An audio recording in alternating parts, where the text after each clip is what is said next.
बंद कर दे।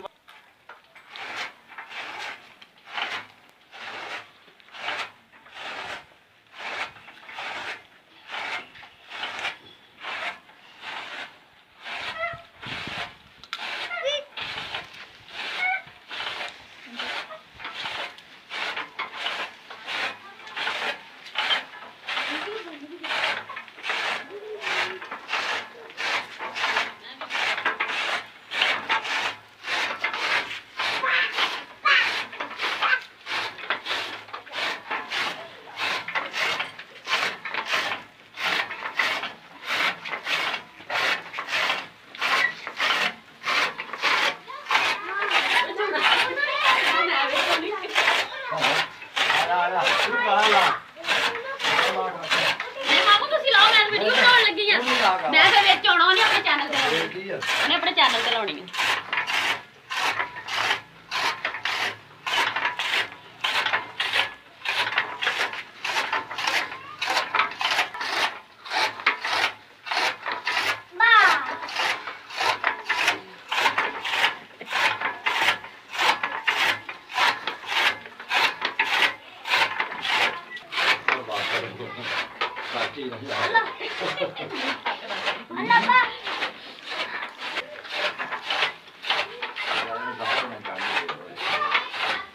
बुन बड़ा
फार्म बनाएंगे।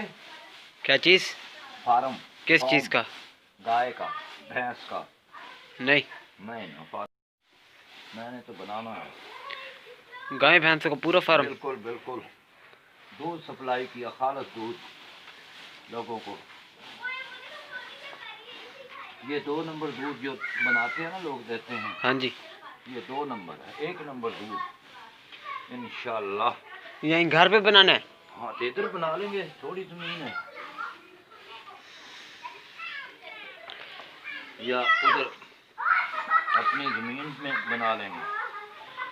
मैंने तो खालिद को कहा है फार्म बनाओ, बाहर जाने को क्या करना है।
बच्चा तो ले हरा काट गई है।